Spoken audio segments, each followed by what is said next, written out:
নানান কারণে দুর্বলতায় সামনাসামনি বলতে পারলাম না, তবে বিয়াদবি করছো তুমি, আমি অন্তর থেকে বুঝে ফেলাইছি। আল্লাহ বাঁচাইলে আমাদের গোপালগঞ্জে বাংলায় কয়, তুমি ইনশাআল্লাহ জাইলুর বাচ্চা, জারুর সন্তান, এর মধ্যে কোনো সন্দেহ নাই।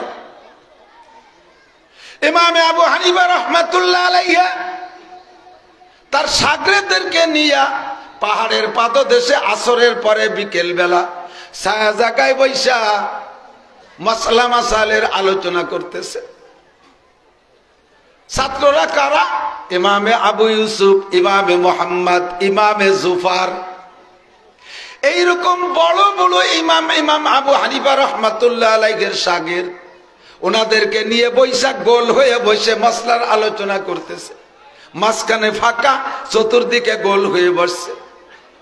ওই মাঠের ভিতরে পাশেই ফুটবল খেলতেছে পোলাপান, 11 দুগুণে 22 জন পোলাপান, 10, 12, 15 বছর বয়সের পোলাপান, এরা ফুটবল খেলতেছে। এই ফুটবল খেলতে খেলতে একটা ফুটবল উড়ে আইসা এই বুজুর্গানি দিনের এই ক্ষেত্তার মাঝখানে, গোলের মাঝখানে এসে পড়ছে।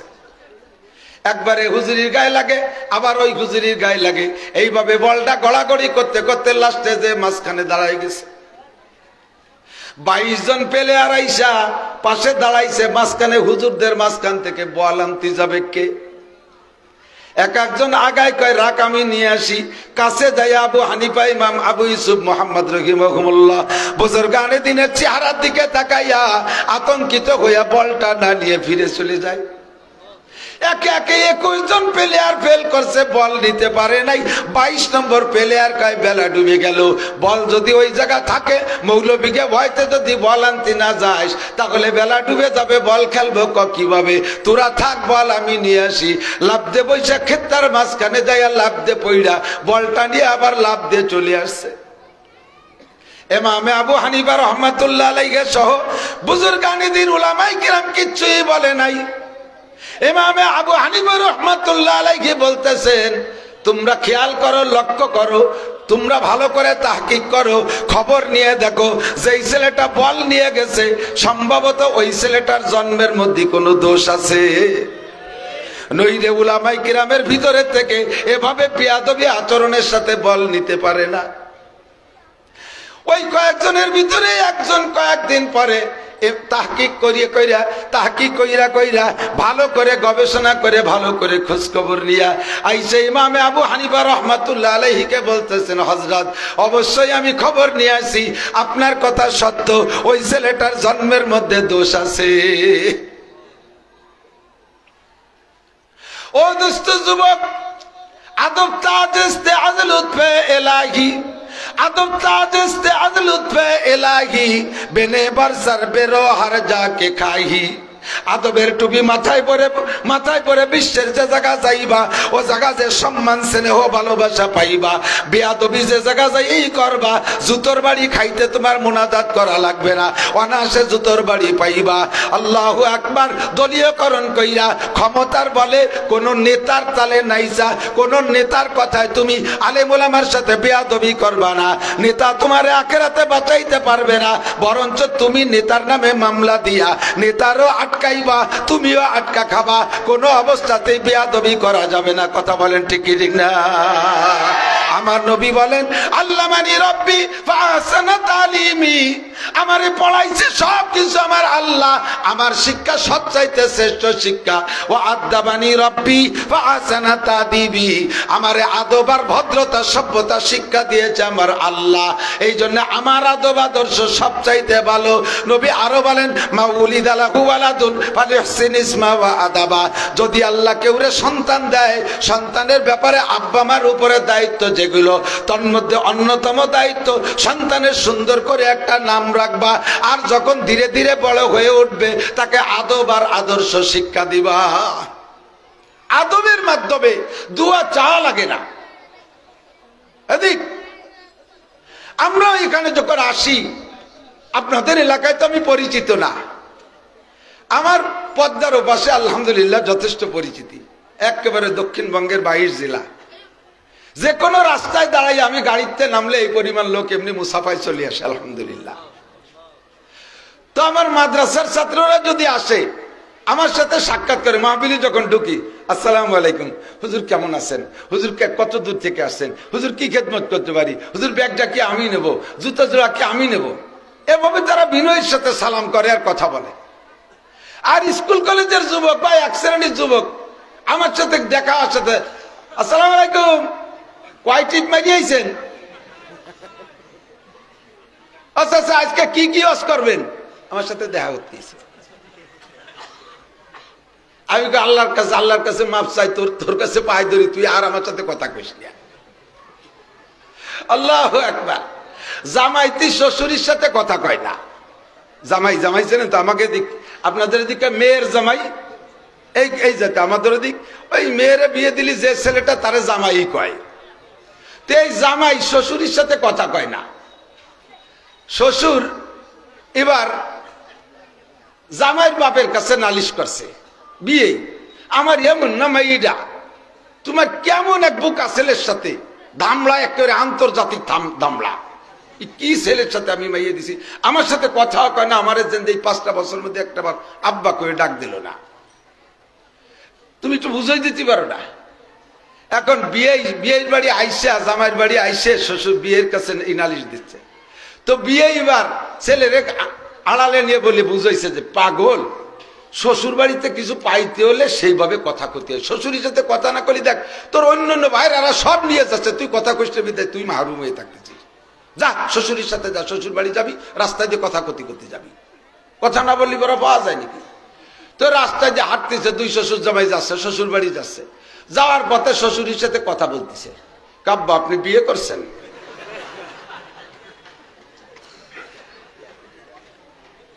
শ্বশুর কয় আল্লাহ কোন আবালের ফলায় পড়লাম, এতদিন কথা না কইছে আজকে কোয়া শুরু হইলে কি কোয়া শুরু হলো। আর শ্বশুর জব দেয়, আরে পাগল, আমি বিয়ে না করলে তোরা কি দিলাম, এর তর্জমা কি কন্ত, আমি বিয়ে না করলে মেয়ে বা হলো কোন জায়গাতে দিলাম, তোরে বাকি দিলাম, এই না। ও বলছে ও আপনি বিয়ে করে সেটা আমারে দিয়ে দিয়েছেন, নিজে নিজে ব্যাখ্যা করতেছে। শ্বশুরকে আল্লাহ তোমার পায়ে ধরিয়ে শয়তান জনের রাস্তার মধ্যে কথা না কয়, এ কি শুরু হলো, যার দিন কই নাই তার সেদিন ভালো ছিল, এ কয় দিয়ে কি আরম্ভ হলো। এখন কদ্দূর যাইয়া এরপরে বলতেছে আব্বা নদীর পাড় দিয়ে হাঁটতেছে, এত বড় নদী কাটলো কে আব্বা, এ কেউ জিজ্ঞেস করে কোনোদিন, এ ছোট ছোট পোলা পান্ডা এই কথা জিজ্ঞেস করতে পারে। বিয়েদারি জামাইছে কয় আব্বা এত বড় নদী কাটলো কে, কয় যে তোর আব্বা আর আমি। কি কবে আর কি কবে, কয় যে হ্যাঁ আপনাকে তো বয়স কম না, কাটতেও পারেন, বসছে ঠিকই। তুই যে এত বড় নদী কাটলেন দুইজনে, মাটি রাখলেন কোন জায়গা? আর এক প্রশ্ন, কয় যে মাটি অর্ধেক তোর আব্বা খাইছে আর অর্ধেক আমি খাইছি। তো আপনাদের অনেক দিন লাগছে মাটি খাতি, এটাও বুঝে ফেলেছে। লাস্টে কয় খালেন কে, কয় তোরে পয়দা দিয়ে তোর আব্বা খাইছে অর্ধেক, পরে তোর সাথে মাইয়ে দিয়ে ভাইটুক আমি খাইছি। এইরকম কথা কর দরকার আছে নাকি? কথা কইলে বুঝে শুনে কও, সালাম দিলে সেভাবে দাও, আদবের সাথে দাও। আল্লাহু আকবার। আদব তাজস্তে আজ লুৎফে ইলাহি, বেনে বরসর বেরো আর যাকে খাহি। ও দোস্ত, এই জন্য আমরা আদবের পরামর্শ দেই, যুবক বেয়াদবি করবা না, বেয়াদবির পরিণতি ভালো না। আজ থেকে প্রায় 30 বছর আগে আমি পত্রিকায় একটা বেয়াদবির গল্প পড়েছিলাম। মুসলিম জাহান একটা পত্রিকা আসতো, নাম ছিল তার আগে তার নাম জাগো মুজাহিদ। ওর ভিতরে একটা গল্প লিখছে, এই স্টুডেন্ট যারা আছে, স্কুল কলেজের ছাত্র, ভালো করে মনে রাখবা, একটুও ভুলে যাবা না, মাদ্রাসার ছেলেরাও মনে রাখবা। আল্লাহু আকবার। ওই পত্রিকায় লেখছে একটা গল্প, যিনি খবরটা লিখছেন তিনি লিখতেছেন, আমাদের এলাকায় সাপ্তাহিক একটা হাট মেলে। সপ্তাহে গ্রাম অঞ্চলে হাটের একটা বারের মিল আছে। সোমবার, শুক্রবার, বৃহস্পতিবার, রবিবার, শনিবার, মঙ্গলবার, 6 দিনে এভাবে 2তে বারে বারে হাট মেলে। বুধবারের সাথে কোনো বার নাই, বুধবার একা বেজোড় পড়ে যায়। এই জন্যই শুধু বুধবারে আমাদের এলাকায় বড় একটা হাট মেলে, বিশাল অঞ্চল নিয়ে হাটটা মেলে, হাজার হাজার প্রায় লাখের উপরে মানুষ হয়। আমি ছোটবেলার থেকে দেখতেছি ওই হাটের ভিতরে একটা লোক ভিক্ষা করে। সাইকেল ভ্যানের যে ব্যারিং আছে, এই ব্যারিং এর চাকা, ব্যারিং দিয়ে চাকা বানানো এক প্রকার ছোটবেলায় দেখছি গাড়ি। এখন তো আধুনিকতার যুগ আছে, হাজারো রকমের গাড়ি কিনতে পাওয়া যায়। আমরাই বানাইছি সাইকেলের ব্যারিং দিয়ে, ভ্যানের ব্যারিং দিয়ে গাড়ি বানাইতাম। এই ব্যারিং এর চাকার গাড়ির উপরে বসা একটা লোকের দুইটা পা নাই, দুইটা হাতও নাই, চারটে হাত পার কিছুই নাই, লোকটা বসা। একটা মেয়ে 8-9-10 বছর বয়স হবে, মেয়েটা এই ব্যারিং এর চাকার গাড়িটা হাটের মধ্যে দিয়ে গলিতে গলিতে ঠেলে নিয়ে বেড়ায়। ওই গাড়ির সামনে একটা ভাঙা থাল পাতা আছে, ওর ভিতরে মানুষে ভিক্ষা দেয়। লোকটা বাজার দিয়ে ঘুরতেছে, মেয়েটা গাড়ি নিয়ে ঘুরাই বেড়াইতেছে। এই ঘুরার ভিতর দিয়ে ভিক্ষার শব্দ হলো, তাই বাবা 10টা পয়সা দেন, বেয়াদবি করিবেন না, 10টা পয়সা দেন, বেয়াদবি করিবেন না। এই লোকটা যিনি বর্ণনা দিচ্ছেন, এই গল্প লিখছেন, উনি বলেন আমি জীবন ভরে বহুত ভিক্ষুকের ভিক্ষা করতে শুনছি, কিন্তু এই শব্দটা কেউরে বলতে শুনি নাই। ভিক্ষার শব্দ বাবা আল্লাহর হস্তে দেন, আখিরাতের জন্য দেন, মা বাবা কবরে পাবে, ইত্যাদি ইত্যাদিকে ওয়াজ করে করে ভিক্ষা করে। কিন্তু এই লোকটা ডাইরেক্ট বলে 10টা পয়সা দেন, বেয়াদবি করিবেন না। আমার ভিতরে কৌতূহল জাগলো, জানবো কেন এই কথাটা বলে। হাটের মধ্যে কিছুই বলি নাই, পিছে পিছে ঘুরতেছি। সন্ধ্যার একটু আগে ওই মেয়েটা গাড়ি কানকে ধাক্কাইয়া বাজার থেকে বের করে বাজারের পাশে অদূরেই একটা ছোট্ট ঝোপঝাড়ের ভিতরে একটা ছোট্ট কুড়ে ঘর, ওই ঘরের ভিতরে নিয়ে গেল, বাড়ির মধ্যে নিয়ে গেল। বাড়ি যাইয়া ঘরের ভিতরে উঠার আগে আমি পিছন দিয়ে বললাম, এ মনা তুমি মনি, তুমি বাচ্চার মুরব্বীকে ঘরে উঠেও না, মুরব্বী আগেতে ঘরে যে না, আমার একটু কথা আছে। গাড়ি থামাই আমি যে বললাম, বাবা জীবনে হাজারো ফকিরকে ভিক্ষা করতে দেখেছি, হাজার রঙের বয়ান শুনেছি ফকিরদের মুখে, আপনি যা বলেন এইটা কেউরে বলতে শুনি নাই। 10টা পয়সা দেন, বেয়াদবি করিবেন না, এই কথাটা কেন বলেন?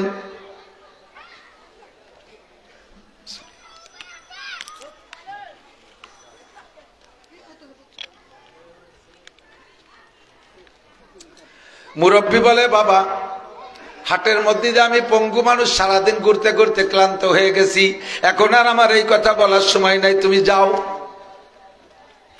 যুবক বলে, আমাকে বলতেই হবে, নইলে আগামী হাটে আপনারে যাইতে দেব না। এবার বুড়ো কয়, বাবা বেয়াদবি করতে নিষেধ করছি, তুমি তো বেয়াদবি শুরু করলে।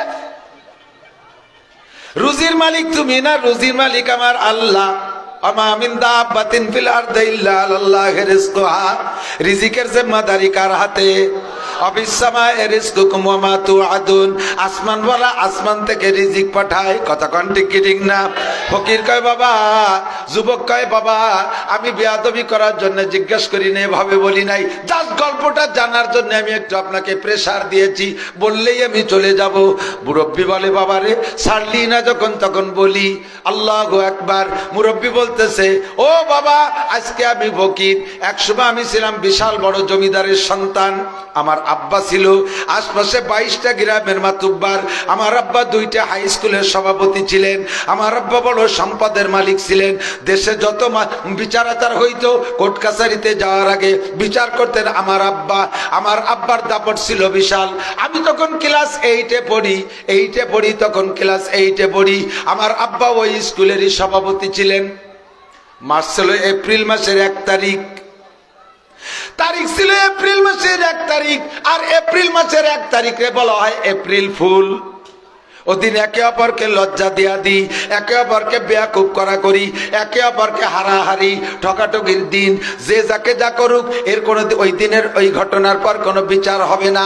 আমি এপ্রিল ফুলে একটা সিদ্ধান্ত নিলাম, স্কুলের সমস্ত ছাত্রছাত্রীরা হেড স্যাররে যা ভয় না পাইতো, আমারে তা ভয় পাওয়া লাগতো। কোনো স্যারকে যে পরিমাণ সম্মান করা না লাগতো, আমারে তা করা লাগতো, কারণ আমি প্রভাবশালী সভাপতির ছেলে। আল্লাহু আকবার। আমি যা বলবো তার সকলের মানা লাগতো। আজকে আমি এপ্রিল ফুল উপলক্ষে 3-4 দিন আগের থেকে ছাত্রছাত্রীদেরকে, আমার ক্লাসের ছাত্রছাত্রীদেরকে প্র্যাকটিস করাইছি। আরে এপ্রিল ফুলের প্রথম ঘন্টা হরিপদ বাবু স্যারের ঘন্টা, বিজ্ঞানের ঘন্টায় হরিপদ স্যারকে আমরা লজ্জা দেব?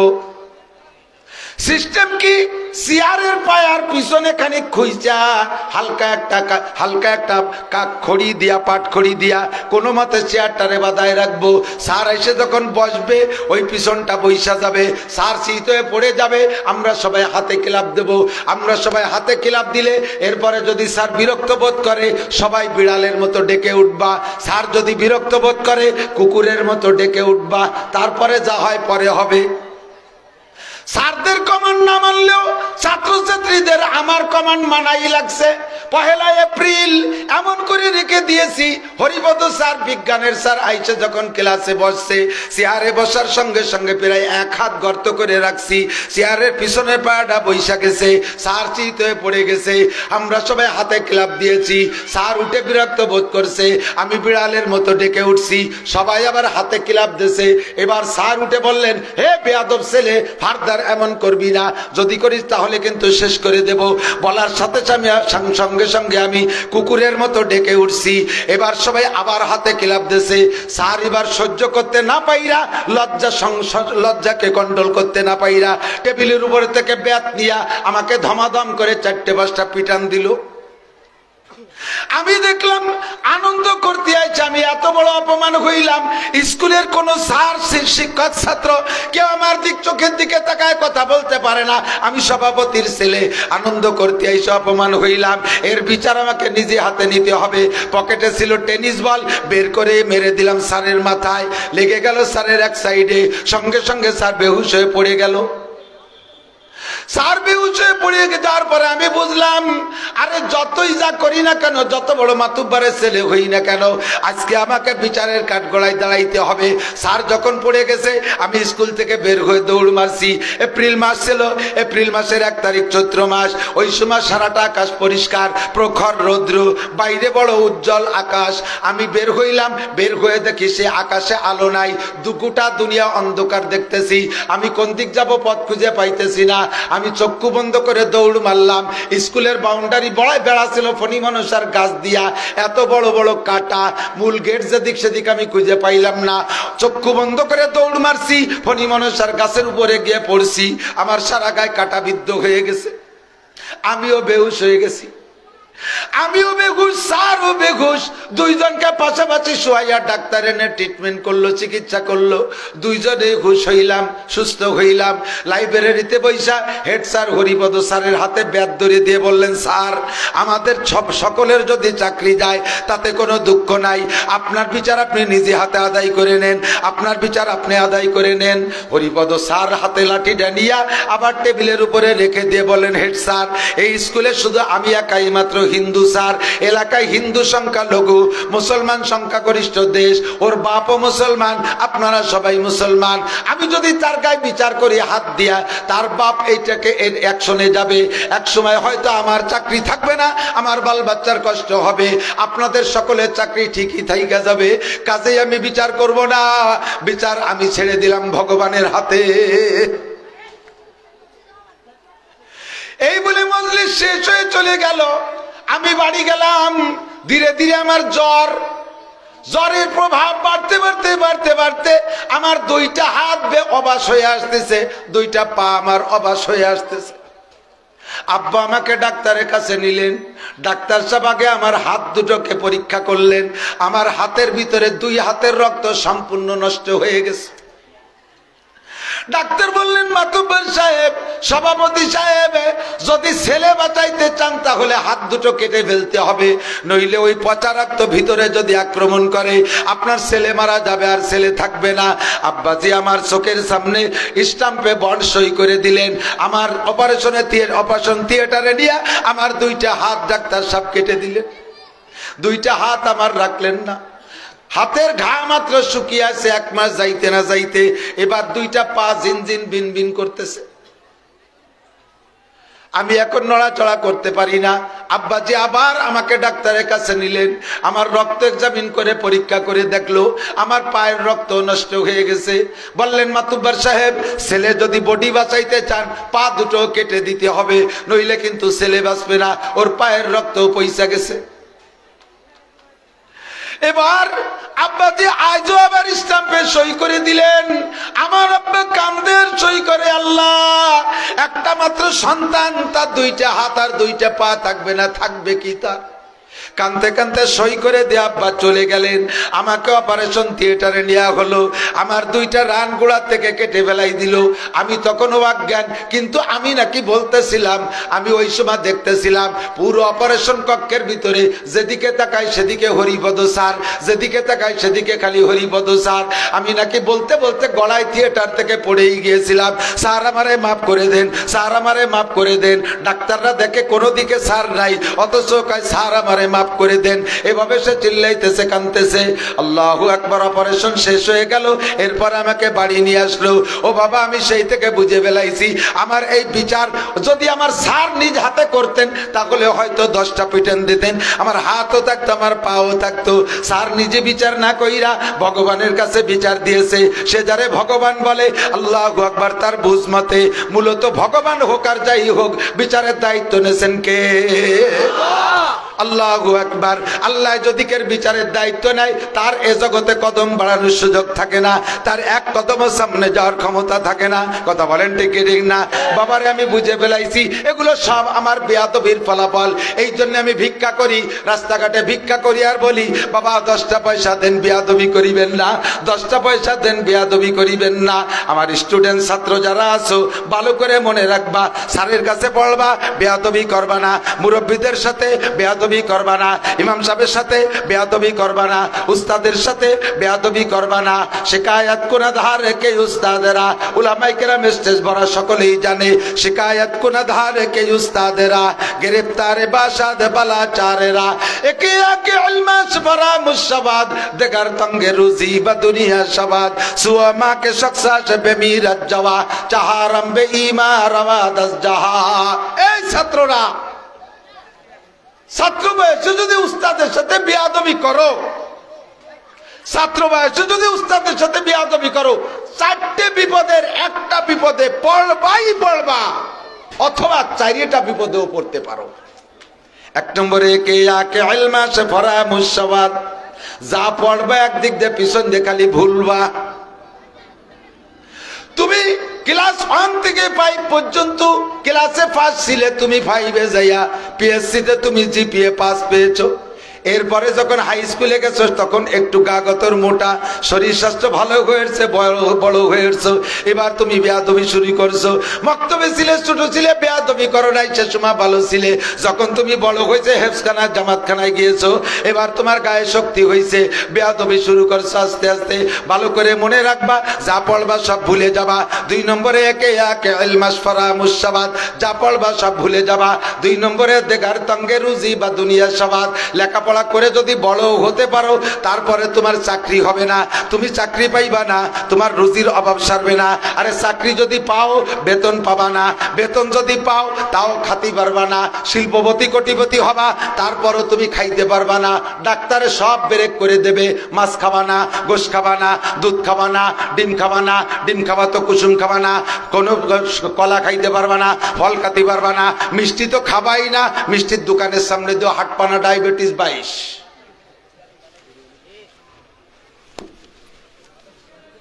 রিজিকের অভাব সারবে না।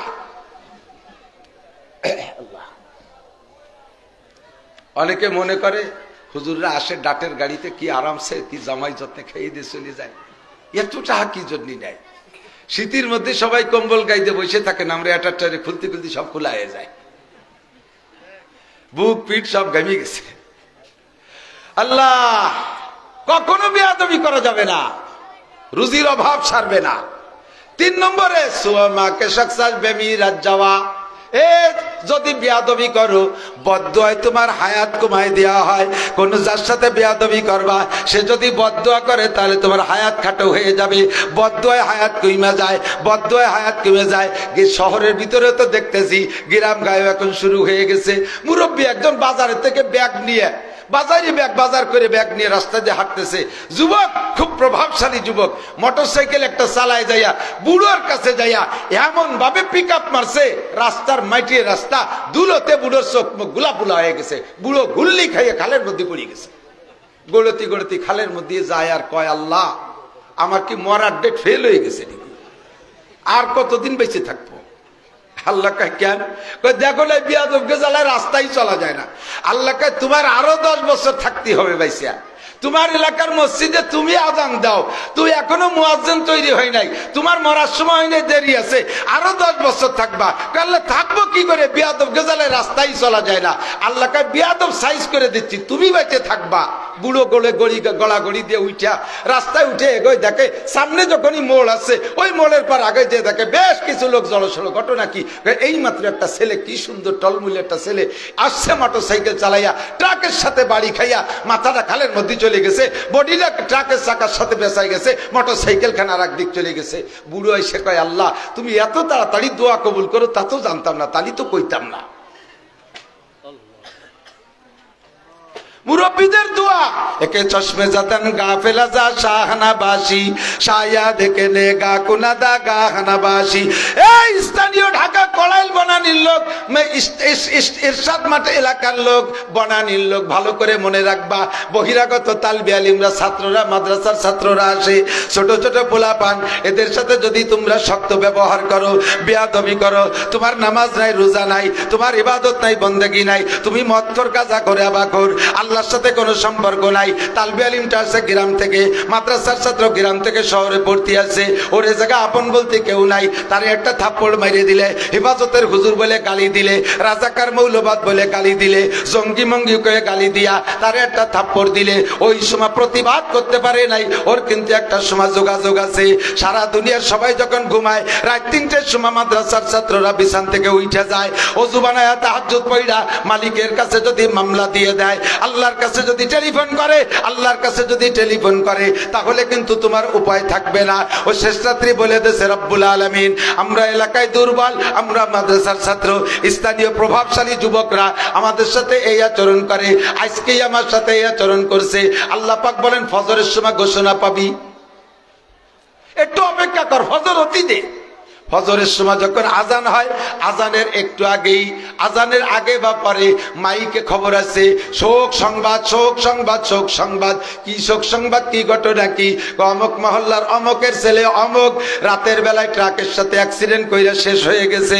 আল্লাহু আকবার। ও দোস্তরে, ও মামলা দেছে, ও মামলা দেওয়ার আগেই আল্লাহ পাক রব্বুল আলামিন কাম সাইরা দেছে। পারে কি পারে না? সুয়ামাকে সাকসেস মে মিরাজ যাওয়া, 3 নম্বরে হায়াত কমায় দেয়া হয় বেয়াদবির কারণে, বদদুয়ায়। চাহারম বে ঈমান রাবাদ জাহা, 4 নম্বরে মরণের সময় বেয়াদবের ঈমান নসিব হয় না।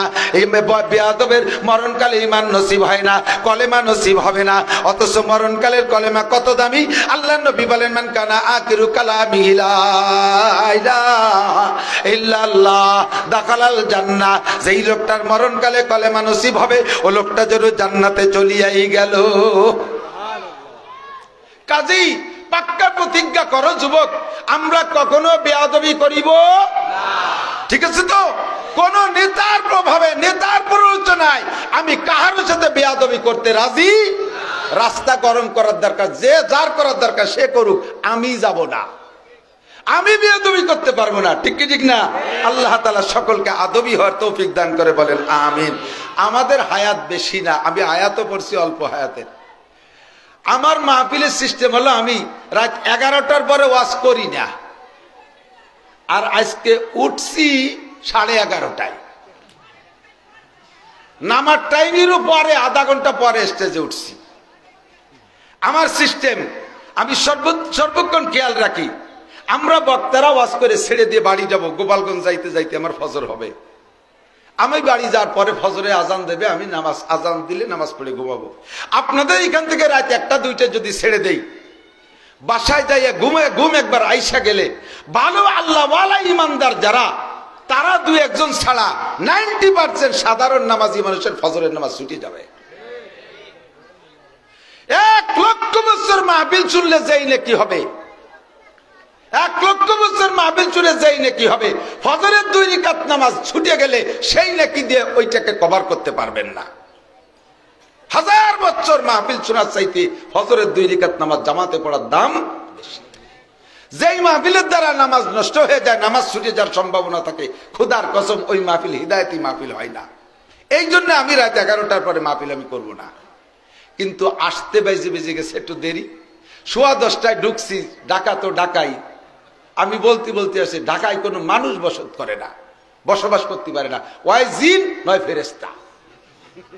আমি গ্রামের ঢাকায় ঢুকলি দম বেরোয় যায়।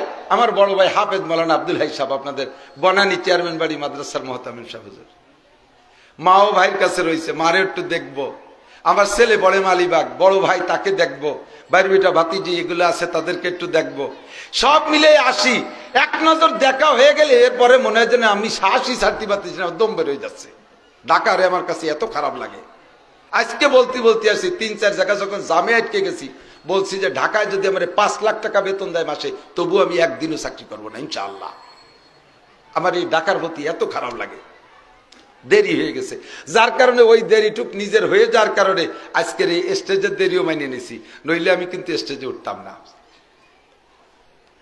আমি ওনাকে ফরমে লিখে দিছি 9:30 উঠবো, 1 ঘন্টা পিছিয়ে পড়ে গেছি, সেই 1 ঘন্টা এদিক দিয়ে পুষায় দেবো ইনশাআল্লাহ। সময় আমাদের কম, হায়াত আমাদের কম, দুনিয়ার হায়াত একেবারে কম। কথা বলেন? প্রত্যেক বড় বড় মজলিসে দেখবেন খানার যদি বড় ইন্তজাম হয়, শহরে আছে কিনা আমি জানি না, আমাদের গ্রাম গায়ে আছে, বড় ধরনের খানার ইন্তজাম জিয়াফত কয়। ওই জায়গা খাবারের ইন্তজাম যখন হয়, পরিবেশনের সময় একটা বৈষম্য ব্যবহার হয়। খানা পাকানো হয়েছে, ধনী গরিব সকলকে দাওয়াত দিয়েছে, কিন্তু প্রথম বইটাকে খাওয়ায় চেয়ারম্যান, মেম্বার, এমপি, উপজেলা চেয়ারম্যান, জজ, ম্যাজিস্ট্রেট, শিল্পপতি, কোটিপতি, রাষ্ট্রপতি, অগ্নিপতি, এই সব পতিকে আগের বইটাকে, প্রথম বইটাকে খাওয়ায়। আর পর্যাপ্ত দিয়া যাচাই করে খাওয়ায়। তাকে তো 12 মাস কাল গোশ মাছ দামি দামি খাইতে খাবার কোনো চাহিদা নাই, অথচ দেয় তাদেরকে জবরদস্তি করে 2-1 পিস খেয়ে প্লেটের বড়ি স্তূপ করে ফেলাই দিয়ে চলে যায় নষ্ট করে। দ্বিতীয় বৈঠকে যারা বসে মাঝারি ক্লাসের, তাদের এবার একটু কম শুরু হয়ে যায়। 3 নম্বর বৈঠকে যাইতে গোশত 2 পিস করে পাতলা ডাল। 4 নম্বর বৈঠকে যাইয়া আর গোশত নয়, ডাল দিয়ে মেরে দাও। আদম আলাইহিস সালাতু ওয়াস সালাম থেকে মানব জাতির শুরু হয়েছে। এদিক তাকান, এই জাতীয় খানার ইন্তজাম যখন হবে, তখন আগে খাওয়াইতে গরিবদেরকে হবে। কথা বলেন? আগে গরিবদের খাওয়াবেন, যারা সারা বছরের ভিতরে 1 কেজি গোশ, গরুর গোশ 700 টাকা দিয়ে কিনে খাইতে পারে না। আপনার বাড়ি একটু গরুর গোশ খাইতে আসে, আগে খাওয়াবেন এতিমকে, আগে খাওয়াবেন গরিবদেরকে। আমার দাদাজান রহমাতুল্লাহ আলাইহি, শাহ আব্দুল কাদের রহমাতুল্লাহ আলাইহি, উনাকে যদি উনার আত্মীয় স্বজনরা এই জাতীয় খাবারের দাওয়াত দিতেন, উনি বলতেন, এই এতিম খাওয়াইছিস আগে? যদি কয়েন না এতিমকে পরে খাবো, তোকে খারাপ তোরা খাই গে, আমি খাবো না।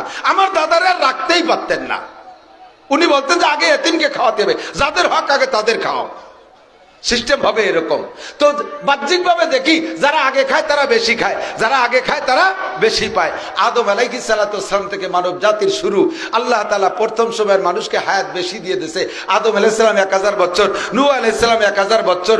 আন্তর্জাতিক খ্যাতি সম্পন্ন বিশাল জোয়ান, লম্বা ছিল 3600 গজ, আর হায়াত পাইছে 3500 বছর। নাম তার উজ ইবনে উলুক।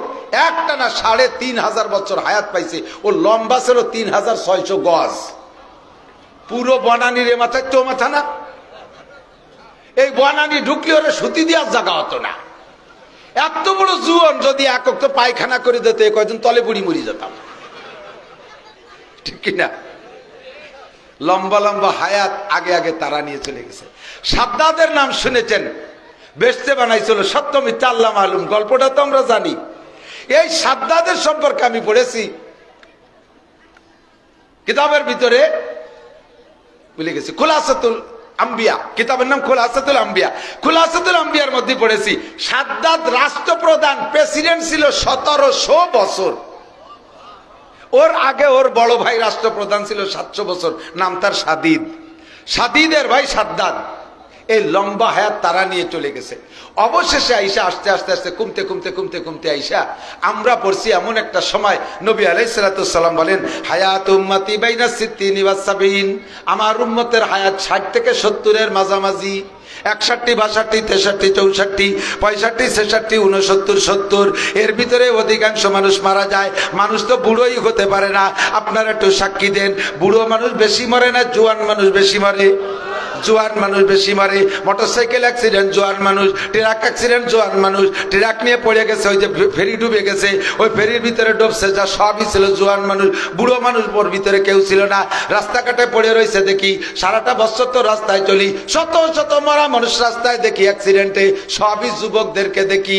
বুড়ো মানুষ খুব কমই মরে, 2-4 জন যা একটু বয়স পাইছে, বেশি বুড়ো হয়ে গেছে 80-90, তা মরেও না, দোয়া উল্লিও তা মরতিছে না। কত জালাল খতম পড়াই তবুও মরে না, উজইও না ভাই টইও না, বেশিরভাগ যুবক মরে যাচ্ছে, ঠিক কিনা? হায়াত উম্মতি বাইনা সিত্তিন ওয়া সাবিন, হুজুর বলেন আমার উম্মতের হায়াত 60 থেকে 70 এর মাঝামাঝি। এবার হুজুর বলেন আমার উম্মত সব আমার সাথে জান্নাতুল ফেরদাউসে যাবা। জোরে কোন সুবহানাল্লাহ। আমার উম্মত আমার সাথে জান্নাতুল ফেরদাউসে যাবা। আল্লাহ পাক নিজেই বলেন ফেরদাউসে নুজুলা, তোমাদের মেহমানদারি হবে জান্নাতুল ফেরদাউসে। নুজুল মানে আল্লাহর হাতের মেহমানদারি। আল্লাহ পাক নিজ হাতে এই বান্দাদেরকে জান্নাতুল ফেরদাউসের বিশাল একটা পার্কের মধ্যে বসাইয়া, বিশাল একটা পার্কের মধ্যে সমস্ত মানুষকে বসাইয়া আল্লাহ পাক নিজ হাতে 500 বছর পর্যন্ত মুখে উঠাইয়া খানা খাওয়াবে। কন্যা সুবহানাল্লাহ। আপনারা যাবেন জান্নাতুল ফেরদাউসে, রাজি আছেন তো? এবার সাহাবায়ে কেরাম বলেন হুজুর আমাদের এই অল্প একটু হায়াতের আমল দিয়া কিভাবে জান্নাতুল ফেরদাউসে যাব? আগের নবীর উম্মতরা হায়াত পাইছে লম্বা লম্বা, ইবাদত বন্দি করছে লম্বা টাইম, তাদের নেকি বেশি, তারা অল্প লম্বা টাইম ধরে নেকি কামাই কইরা জান্নাতুল ফেরদাউসের পুঁজি তারাই সংগ্রহ করবে। আমরা অল্প হায়াতের ভিতরে কিভাবে যাব, কিভাবে জান্নাতুল ফেরদাউসের ইনকাম করব? আল্লাহ পাক রব্বুল আলামিন জবাব দিয়ে দিলেন, মান কানা ইউরিদু হারসাল আখিরা, আমার দিক মান কানা ইউরিদু হারসাল আখিরা নাজিদ লাহু ফি হারসিহি। হে নবী তোমার উম্মতরে বলে দাও লা তাহজানু ওয়া লা তাকাবু, ভয় পেও না, টেনশন করো না, তোমাদের আমি আল্লাহ তাআলা পুষায় দেব, তোমাদেরকে পুষায় দেব। দেখেন বাস্তবে দেখলেও খুঁজলে পাওয়া যাবে, এই আর্মির চাকরি টাইম বেশি পায় না পুলিশের চাকরি টাইম বেশি পায়? জানেন না তো, না জানলে বলতে পারবেন না। আর্মির চাকরি অল্প দিনে রিটায়ার্ড হয়ে যায়। আমার সাথীরা আরো 10-15 বছর আগে রিটায়ার্ড হয়ে গেছে আর্মির চাকরি করে করে। পুলিশের চাকরি 30-35 বছর পর্যন্ত চাকরি করা যায়, ঠিক না? লম্বা টাইম পুলিশের চাকরি করে। তো পুলিশের চাকরির টাইম বেশি বিদায় তাদের সরকার সুযোগ সুবিধা কম দেয়, আর আর্মির চাকরির টাইম কম, এই জন্য সুযোগ সুবিধা বেশি দেয়। আর্মির একজন সিপাই বউ বাচ্চা নিয়ে সুন্দর করে কোয়ার্টার পায়, সুন্দর করে কোয়ার্টার পায়, অথচ পুলিশের মাঝারি ধরনের একজন অফিসারও সেও কোয়ার্টার পায় না। সুযোগ সুবিধা আর্মির বেশি, তারপরেও যদি না পোষায় কয় যাও 13 মাস বিদেশ মিশন করে 13 মাসে 13 লাখ টাকা নিয়ে আসো, সময় কম কামাই বেশি। আল্লাহ পাক রব্বুল আলামিন বলেন নবী তোমার উম্মতরে বলে দাও তোমাদের টেনশন করা লাগবে না, অল্প সময়ের ভিতরে তোমাদেরকে পোষায় দেওয়া হবে, তোমাদের আমল হবে কম, নেকি হবে বেশি, ইবাদত করবা কম, সওয়াব পাবা বেশি, পরিশ্রম করবা কম, পারিশ্রমিক পাবা বেশি, ডিউটি করবা কম, বেতন পাবা বেশি। একটু কন্যা সুবহানাল্লাহ। সিস্টেম কি? আল্লাহ নবী বলেন তোমরা যদি এক ওয়াক্ত নামাজ জামাতে পড়ো মসজিদে, এক ওয়াক্ত নামাজ জামাতে পড়ো মসজিদে, নামাজ পড়বেন কোন জায়গা? একটু কান্না, কোন জায়গা? মসজিদে জামাতে পড়েন, তাহলে এক ওয়াক্ত নামাজের বিনিময়ে তোমাকে 527 ওয়াক্ত নামাজের সওয়াব দেওয়া হবে। সময় কম কামাই বেশি, অল্পের ভিতরে আল্লাহ তাআলা পোষায় দিবেন। এক ওয়াক্ত নামাজের বিনিময়ে 527 ওয়াক্ত নামাজ পড়বো কোন জায়গা? আরো জোরে। কেন পড়বেন জানেন? 1 নম্বর হলো, এদিক থেকে ভালো করে বুঝে নেন। 1 নম্বরে নামাজ জামাতে পড়ার কারণ আমি এখানে শ্রোতা দেখে বুঝতেছি, মাঝে মাঝে বলে থাকি যে যার ব্যবসা করে সে তার মাল দেখলি চেনে, কথা কন না কেন? আর যে যার ব্যবসা করে সেই জাতীয় কাস্টমারের দিকে তার নজর। ডাক্তারের দোকানের সামনে দিয়ে যদি মানুষ যায়, ডাক্তার মানুষের অন্য দিক তাকায় না, চেহারার দিক তাকায়, চেহারার দিক তাকালে বোঝা যায় যে সুস্থ না অসুস্থ। মুসির দোকানের সামনে তো যদি আপনি হাঁটে জানো, মুহির দিক তাকাবে না জীবনও, পাপ দিক তাকায় যে জুতো ময়লা না ভালো আছে, ঠিক না? যে যার ব্যবসা করে সে তার মাল দেখলি সে চেনে, সেই দিক তার নজর। আপনি যদি কষার দোকানে যান, আপনি একটা ছাগল কিনছেন, এই ছাগলে কয় কেজি গোশত হবে এইটা আন্দাজ নেওয়ার জন্য যারা ছাগল জবাই করে বিক্রি করে ওকে কাছে নিয়ে যাবেন, ও গলা চিবে ধরে কবে যে কাকা 13 কেজি হবে। তুই কি রে বুঝবি যে 13 কেজি হবে? গলার মধ্যে 13 কেজি লেখা আছে নাকি? কয় যে না, আমার জবাই দিতে দিতে একটা অভিজ্ঞতা হয়েছে, গলা একটুক মোটা হলে পিছনে 13 কেজি হয়। তো যদি 8 বছর কষার ব্যবসা করে গলা চিবে ধরে 13 কেজি হইতে পারে, আর আমি 27 বছর ওয়াজের ব্যবসা করি, শ্রোতা দেখলে আমি টের পাই, এ মাল দেখলে আমি চিনি। 99% পাবলিক যারা আছেন, 99% আপনি যত ঢকের পাবলিকে হন না কেন, 99 রাখছি, 1% আলাদা রাখছি, থাকতে পারে কোনো আল্লাহর বান্দা। 99% পাবলিক যারা মাদ্রাসায় পড়েন নাই কোনোদিনও, আপনাদের সূরা কিরাত পরিপূর্ণ শুদ্ধ করতে পারেন নাই, কোনো মতো শুদ্ধ না। আপনাদের আলহামদুলিল্লাহ অশুদ্ধ, কথা বলেন, আপনাদের সূরা কিরাত অশুদ্ধ। আর নামাজ ভাঙ্গার কারণ 13টি, কয়টি? নামাজ ভাঙ্গার কারণ 19টি, কয়টি? নামাজ ভাঙ্গার কারণ কয়টি? জোর হলো না, একটু সবাই বলতে হবে কয়টি। আমি এই জন্য মস্ক করাইতেছি, মুখে বলাইতেছি, কিয়ামতের ময়দানে যায় আপনাকে আল্লাহ পাক যখন বলবেন, এই তোমার নামাজ ভাঙ্গার এই সমস্যা, এই কারণে নামাজ ভাঙ্গে গেছে, তুমি সংশোধন করো নাই কেন? তুমি কি জানো না নামাজ ভাঙ্গার কারণ কয়টা? কয় আল্লাহ আমি জীবনও শুনি নাই এ কথা যে নামাজ ভাঙ্গার কারণ 19টি। এবার বলবে যে কেন মৌলানা নাসির সাহেব ওয়াজ করছিল, তা কি তোমার মনে নাই? কয় যে উনি কইলে এ কথা তো বলেই নাই। উনি যদি বলতো যে নামাজ ভাঙ্গার কারণ 19টি, তাহলে কি আমি এই কটা মুখস্থ না হয়ে ছাড়তাম? তুমি আমার চেনো না, আমি কত ভালো মানুষ। আল্লাহ কয় নাকতিমালা আফওয়াহিক, তোর মুখ বন্ধ করে দেব। তুই নিজেই মুখ দিয়ে বলছিস নামাজ ভাঙ্গার কারণ 19টি, বিশ্বাস না হয় ইকরা কিতাবাকা, তোর আমলনামা খুলিয়ে দেখ, ওর মধ্যে আছে না নাই। আমলনামা খুলে দেখবেন যে আজকে আপনি বলছেন নামাজ ভাঙ্গার কারণ 19টি লেখা আছে। আমার গাড়ির থেকে মামলা এবার আপনার কাঁধে চলে যাবে। আমি বিপদ থেকে বাইসে যার জন্য মস্ক করাই দিলাম। নামাজ ভাঙ্গার কারণ কয়টি? জোর হলো না। 1 নম্বরে নামাজে অশুদ্ধ পড়া, 1 নম্বরে নামাজে অশুদ্ধ কিরাত পড়া। নামাজের মধ্যে শুধু কিরাত অশুদ্ধ না, আরো অনেক কিছু আছে, অশুদ্ধ পড়লে নামাজ বাতিল হয়ে যায়। যেমন নামাজের মধ্যে দোয়া কুনুত পড়েন, নামাজের মধ্যে দোয়া কুনুত পড়েন। দোয়া কুনুতে আপনি কি পড়ছেন জানেন? ওয়ানাশকুরুকা ওয়ালা নাকফুরুকা। আমার সাথে একটু পড়েন, ওয়ানাশকুরুকা ওয়ালা নাকফুরুকা। অনেকরে আমি কইছি ওয়ানাশকুরুকা, নিজে ওয়ানাশকুরুকা না কইয়ে ওয়ালা নাকফুরুকা কয়। ওয়ানাশকুরুকা ওয়ালা নাকফুরুকা তরজমা হলো আল্লাহ তোমার হাজারো নিয়ামত খাই ব্যবহার করি, তাই তোমার শুকর আদায় করি। ওয়ালা নাকফুরুকা, জীবনও তোমার কুফরি নাফরমানি করব না। এই হলো দোয়া কুনুতের তরজমা এই অংশের। কিন্তু আপনি পড়ছেন কি জানেন? ওয়ানাশকুরুকা ওয়ালা নাকফুরুকা, এটা কিন্তু কিরাত না, দোয়া কুনুত। আপনি বলছেন ওয়ানাশকুরুকা ওয়ালা নাকফুরুকা, আল্লাহ এতদিন তোমার শুকর আদায় করছি, এখন থেকে লামে তাকিদ লাগাইছেন, লারে না টানলে লামে তাকিদ হয়ে যায়। তরজমা হইছে অবশ্যই আজকে থেকে তোমার কুফরি নাফরমানি করবই। ঈমান থাকবে, নামাজ হবে। আপনি নামাজের ভিতরে তাকবীর দিয়েছেন, তাকবীরে কি বলছেন? আল্লাহু আকবার। নামাজ বাতিল, আপনার শুরুই হয় নাই। আল্লাহু আকবার, কত রঙের তাকবীর দেয় না? আরে আল্লাহু আকবার যদি টান দেন তরজমা হবে, আপনি জিজ্ঞেস করতেছেন কাহারো কাছে আল্লাহ কি বড়? আমার তো তা মনে হয় না, আমার তো মনে হয় আমার আব্বাই বড়। এই কথা কই, এই দাঁড়িয়ে 10 টাকা নাই তোর কাছে যে বাদাম খেয়ে গিয়ে যায় না, বুঝে আপনি বলছেন এদিক থেকে শুদ্ধ কুলিয়া, কুলিয়া আইয়ুহাল কাফিরুন লা আ'বুদু মা তা'বুদুন, এটা হলো শুদ্ধ কুলিয়া। হে কাফেররা জেনে নাও, তোমরা 33 কোটি দেবদেবীর পূজা পাঠ করো, আমি কোনোদিন করিও না, করব না। এই হলো সূরা কাফিরুন তরজমা, এই আয়াতের তরজমা। কিন্তু আপনি বলছেন কি? কুলিয়া আইয়ুহাল কাফিরুন লা আ'বুদু মা তা'বুদুন, লারে নাটাই না লা আ'বুদু মা তা'বুদুন পড়ছেন।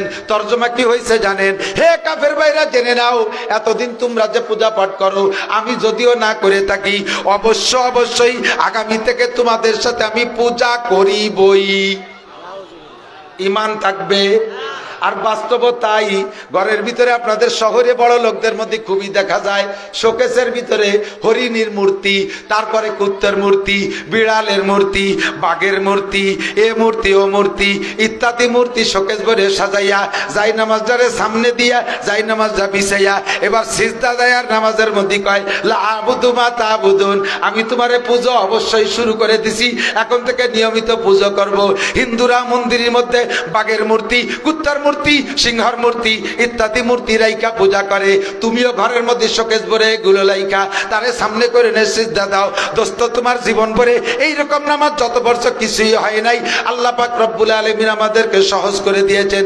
আমার নবীও বলে দিয়েছেন মান কানা ফি সালাতি ইমামুন ফাকিরাতুল ইমামি লাহু কিরাতুন, যার নামাজে ইমাম আছে ইমামের কিরাতই তার কিরাত। আমাদের মুসল্লিদেরকে ইমামের পিছনে সূরা ফাতিহা পড়া লাগবে, কথা কয় না? আপনারা কি ফাতিহা পড়ার পক্ষে নাকি? ইমামের পিছনে সূরা ফাতিহা পড়া লাগবে, কিরাত পড়া লাগবে, আমিন জোরে বলা লাগবে না। আমি ঢাকা এসে দেখে আমার মাথা খারাপ হয়ে যায়। প্রত্যেকটা মসজিদই মুসল্লি সব হানাফি মাযহাবের, 90% হানাফি মাযহাবের, সব মাসালাগুলো হানাফি মাযহাবের আমল করে, সানাও বান্ধে নাবির নিচে, রফে দাইন করে না, পাও জায়গা মতো রাখে, সব মাসালা হানাফি মাযহাবের। অথচ ইমাম সাহেব ওয়ালা দাল্লিন করে ছাড়িয়ে দিলি সারা মসজিদে একেবারে গুঞ্জন করে ওঠে আমিন। এই সব মসজিদে আমিন জোরে কোয়া ইমামরা মোটে ঠেকাতেই পারতেছে না। এদিক তাকান, আমিন জোরে বললেও দোষ নাই, আস্তে বললেও দোষ নাই, যখন গ্যাঞ্জাম বাঁধাবে তখন জোরে বললে দোষ আছে। এদিক তাকান, হাদিসে আসছে আল্লাহ নবী বলেন, আমি কি বলছি আগে মনে রাখবেন, আমিন জোরে বলবেন না আস্তে বলবেন দুইটা আপনার খেয়াল আছে। এই দুইটার কোন দিকে এভাবে সহি পরিষ্কার হাদিস নাই যে আমিন জোরেই বলবা আমিন আস্তেই বলবা, এরকম আসে নাই। হাদিসে আসছে কি ইজা ক্বালাল ইমামু গায়রিল মাগদুবি আলাইহিম ওয়ালাদ-দাল্লিন ফাকুলু আমিন, ইমাম যখন ওয়ালাদ-দাল্লিন করে ছেড়ে দেয় তখন তোমরা আমিন বলবা। এই আমিনটা বলবা যে আওয়াজেই বলো ওটা একটু টেনে বলবা, জোরে বললেও টেনে বলবা, আস্তে বললেও টেনে বলবা, আমিন একটু টেনে বলবা, আওয়াজ ছাড়া বললেও ওই অবস্থার পর একটু টেনে বলবা। এটা এই কথা বলা হয়েছে। এখন বিষয় হলো আমিন যদি আপনি জোরে বলেন আমি ঠেকাবো না, আস্তে বললে আপনি ঠেকায়েন না। যদি আপনি বলেন যে জোরে বলতেই হবে তাহলে আমি বলবো আমিন আস্তে বলতেই হবে। আমার দলিল আছে, আমার দলিল কি? হাদিসে আসছে আল্লাহ নবী বলেন মান আফাকা তামিনুহু তামিরাল মালাইকা গুফিরা লাহু মা তাকাদ্দামা মিন যামবিহি, যেই ব্যক্তির আমিন ইমাম ফেরেশতাদের আমিনের সাথে মিল হবে, যার আমিন বলা ফেরেশতাদের আমিনের সাথে মিল হবে, ওই লোকটার জীবনের সমস্ত গুনাহ আল্লাহ মাফ করিয়া দেয়। এবার আমার আমিন ফেরেশতাদের আমিনের সাথে মিলানোর দুইটা দিক, কয়টা? একটা হলো টাইমের মিল আর একটা হলো শব্দের মিল। টাইমের মিল কি? ফেরেশতারা যখন আমিন বলবে আমি ওই সময় আমিন বলবো, তাহলে টাইমের মিল হলো। আর একটা হলো আওয়াজের মিল, ফেরেশতারা যে আওয়াজে বলবে আমিও যদি ওই আওয়াজে বলি তাহলে আওয়াজের মিল। দুইটা দিক দিয়ে যদি ফেরেশতাদের সাথে আমিন মিলাইতে পারি তাহলে আমার জীবনের সমস্ত গুনাহ মাফ। নবী পাক বলেছেন এবার ফেরেশতাদের আমিনের সাথে টাইমের মিল করছি, সেটা হলো ইমাম যখন ওয়ালা দাল্লিন বলে ছেড়ে দিয়েছে ফেরেশতারা ওই সময় আমিন বলছে, আমি ওই সময় বলছি, টাইমের মিল করছি। এবার ফেরেশতারা আমিন জোরে বলছে না আস্তে বলছে? জোরে বললি তো শুনতাম, আমি যখন শুনি নাই তাহলে ওইটাই আস্তে বলা, কথা বল না কেন? তাহলে ফেরেশতারা বললো আস্তে, আপনি কেন জোরে বলেন? অর্ধেকে মিল করছেন, অর্ধেকে মিলেন নাই, আপনার গুনাহ অর্ধেক থেকে যাবে আর অর্ধেক মাপ হবে, পুরো মিলাতে পারলি সব মাপ। ভালো করে মনে রাখবেন, আমরা হানাফি মাযহাবের ইমাম মুসল্লি, আল্লাহর রহমতে আমাদের সুযোগ আছে, ফরজ নামাজে ইমামের পিছনে কিরাত পড়া লাগে। আমার কিরাত অশুদ্ধ, অশুদ্ধ কিরাতে 100 বছর নামাজ পড়ছেন, খুদার কসম অশুদ্ধ কিরাতে নামাজ পড়ছেন 100 বছর হায়াত পর্যন্ত আপনার এক ওয়াক্ত নামাজও হয় নাই। বিনা হিসাবে বেনামাজি হিসেবে কিয়ামতের ময়দানে আপনাকে উঠতে হবে। বান্দা তুমি ইংরেজি পারো, অঙ্ক পারো, সায়েন্স পারো, বিজ্ঞান পারো, কেমিস্ট্রি পারো, কত কিছু পারো, কত না পারা তা পারা শিখছো, কেন তুমি কোরআন শরীফ পড়া শিখলে না? আর কোরআন শরীফ পড়া দুনিয়ার সমস্ত ভাষা শেখার চাইতে কোরআন শরীফ শেখা সহজ। আল্লাহ নিজেই বলেন ওয়ালাম ইয়াজআল্লাহু ইওয়াজা, কোরআনের মধ্যে কোনো বক্রতা আল্লাহ রাখে নাই। ইংরেজি ভাষার মতো ফালতু ভাষা হয় না, লেখে একটা পড়ে আর একটা। কথা কয় না? লেখে টি, পড়ে স। ইলেকশন বানান কি? TION, সন। ঠিক না? প্রোডাকশন বানান কি? TION, টন হবে, তার সন কয়। CHAL কে হবে সইল কে কয় সক। এল গেল কোন জায়গা? যে এল যদি না বলিস তাহলে হইস কে? কথা কর না কে? MOTHER হবে মতিয়ার, তা কয় মাদার। লেখে একটার পড়ে আর একটা, এতটা ফালতু ভাষা। লেখে জি, পড়ে গ। আবার যদি সব জায়গায় জি রে গ পড়তো তালি করে দুঃখ ছিল না। আবার জায়গায় জায়গায় জি রে জিও পড়ে। জেনারেল লিখতে যে জি দিয়ে লেখে, তা সে জায়গায় জেনারেল পড়ো, তা তো বলো না। আবার বার্গার লিখতে যে জি দিয়ে লেখো, সে জায়গায় বার্জার না পড়ে বার্গার কও। লেখে একটা পড়ে আর একটা। আরবি সব লেখে সিন পড়া লাগে না, দাল লেখে দত পড়া লাগে না, লাম লেখে মিন পড়া লাগে না, কাপ লেখে কপ পড়া লাগে না, যা লেখি তাই পড়ি। এত সহজ সরল ভাষা, এ পড়তে মাত্র 61 দিন লাগে। এই 61 দিনের মেহনত করলে আপনার নামাজ শুদ্ধ হবে। যতদিন শুদ্ধ না হবে অতদিন আপনার অশুদ্ধ কিরাতের নামাজ হই নেই এবং সামনে যত পড়বেন হবে না। 100 বার আমি বলে 1 কোটি বার বলবো। এখন আপনি যদি রাগ করে কোন যে এ পড়ার পরে যদি নাই হয়, শীতকালে ওযু বানাতে হাত পা ভেঙ্গি চুরি নিয়ে এসে তারপরে বললি যদি নাই হয়, তাহলে না পড়াই ভালো, বাদ যাক, আর পড়বো না। তা আবার আমি বলতে পারবো না। তবে আপনি বললি পড়তে পারেন, না বললি না পড়তে পারেন। আপনার অশুদ্ধ কিরাতের নামাজ হয় নেই, হবেও না। একটা অপশন খোলা আছে। এদিক কষ্ট হচ্ছে আপনাদের? কষ্ট হচ্ছে? একটা অপশন খোলা আছে। কি খোলা আছে? একটা অপশন। সেটা হলো আজকে এই জায়গায় বসে প্রতিজ্ঞা করবেন। আজকে এই জায়গায় বসে প্রতিজ্ঞা করবেন, আগামীকাল সকালবেলা একটা নাদিয়া কায়দা, একটা সিপারা কিনিয়া মহল্লার মসজিদের ইমাম সাহেব অথবা স্থানীয় মাদ্রাসার একটা ছাত্রর কাছে অথবা এলাকায় যারা টিউশনি পড়ায় উলামায়ে কিরাম, আমি তার কাছে আজ থেকে কালকে থেকে কাল সকাল থেকে পড়বই। মরণের আগে কোরআন শুদ্ধ করে না পড়ে আমি মরবো না। এই পাক্কা প্রতিজ্ঞা করে এখান থেকে উঠে যান। রাতে সকালবেলা তো কায়দা কিনবেন, এই নিয়ত করে গেছেন। রাত্রে তো আর কিনতেও পারবে না, পড়তেও পারবে না। সকালে কায়দা কিনে পড়া শুরু করবেন। এই কায়দার আলিফ বা শুরু করার পরের থেকে আপনার পিছনের সমস্ত ভুল নামাজগুলো আল্লাহ তাআলা শুদ্ধ করে আমলনামা ভরিয়ে দেবে। যদি আপনি ফজরের আগে রাতারাত মারা যান, তাহলে পিছনের 40 বছরের ভুল নামাজকে আল্লাহ শুদ্ধ করে আমলনামায় উঠাই দেবে। এই একটা দরজা খোলা আছে, তবে প্রতিজ্ঞাটা সেইরকম হতে হবে। সকাল কয় যে যদি হুজুর যখন বললো কাল সকালে তে না দিয়ে কায়দা, আচ্ছা মুহি তো কয়ে যায় যে কিনবানি, আসলে তো কিনবো না। আল্লাহ তোমার চালাকি ভালোই যেই জানে কি জানে না? আল্লাহু আকবার। দিক তাকান, মসজিদের আজান আর একামতের কি কোয়ালিটি! আল্লাহু আকবার। আমিও ইমামতি করতাম, ছাত্র বয়সে আমার ভাই ইমামতি করতো, 2 ভাই 2 মসজিদ ইমামতি করতাম। ইমামতি করে সামান্য পয়সা নিয়ে তাই দিয়ে আমরা পড়াশোনা করতাম। অত্যন্ত গুরুবতের ভিতর দিয়ে আল্লাহ তাআলা আমাদেরকে বড় করছে। তো আমার মসজিদের মুসল্লি একটা মুয়াজ্জিন, এ আজানের এত পাগল, আজান দেবেই। আমি আজান দিলেও তার মন সারে না। আমার আজানের পরে আবার আজান দেয়, মানে ও কেন মিস করলো সেইটা ওটা পুরোতে হবে। সে করলাম মিয়া আজান তো হয় না, ইকামত তো হয় না, শেখেন। 4 বছর শিখেছি। 4 বছর শিখানোর পরে এবার ইন্টারভিউ নিলাম, দেন ইকামত শুনুন। এবার কয় আল্লাহু আকবার, আল্লাহু আকবার, আশহাদু আন্না লা ইলাহা ইল্লাল্লাহ, আশহাদু আন্না লা ইলাহা ইল্লাল্লাহ, আশহাদু আন্না মুহাম্মাদুর রাসূলুল্লাহ, আইউলাতের সালাহ, আইউলাতের সালাহ, আইউলাতের ফালা, আইউলাতের ফালা, কত কাদামিস সালাহ, কত কাদামিস সালাহ, আল্লাহু আকবার, আল্লাহু আকবার, লা ইলাহা ইল্লাল্লাহ। আমি কই ফেরেশতারা থাপলায় দাঁত ফেলাই দিবে। আবার তুমি এই ইকামত দেওয়ার জন্য পাগল? শুদ্ধ আজান, শুদ্ধ ইকামত আমাকে শিখতে হবে, কি হবে না? কথাকান ভালো করে মনে রাখেন। আমাদেরকে সুযোগ দেওয়া হয়েছে, এই সুন্নত নামাজ নবীর হক, সুন্নত আমিও মানুষ, নবীও মানুষ, নবীর সাথে অন্য কোনো আমল দিয়ে একটা পীড়িত সম্পর্ক করে নিলে হয়তো এই সুন্নত নামাজের দায় সেখান থেকে ছাড়াই আসতে পারি। বাকি ফরজ নামাজ কার হক? আল্লাহ সেই জায়গায় সুযোগ দিয়েছে। মসজিদে যে ইমামের পিছনে ইক্তেদা করবেন, কিরাত পড়া লাগবে না। কথা কি বুঝে আসছে? পাশাপাশি আপনার এই ভুল কিরাতের নামাজে ইমামের কাঁধে চড়াই দিয়ে আপনি শুদ্ধ নামাজ নিয়ে বাড়ি চলে আসতে পারতেছেন, কারণ পড়া তো লাগতেছে না। আর 1 ওয়াক্তের বিনিময়ে 527 ওয়াক্তের সওয়াব। সুবহানাল্লাহ। আর অজু বানায় যদি অজুর সময় যদি পকেটে মেসাক থাকবে, মেসাক দিয়ে একটা ডলা দেন, ডাইল পাশ থেকে এভাবে ঘুরে ঘুরে একটা ডলা দেন, তাহলে এর বিনিময়ে ওই নামাজের মর্যাদা আরো 70 গুণ বেড়ে যাবে।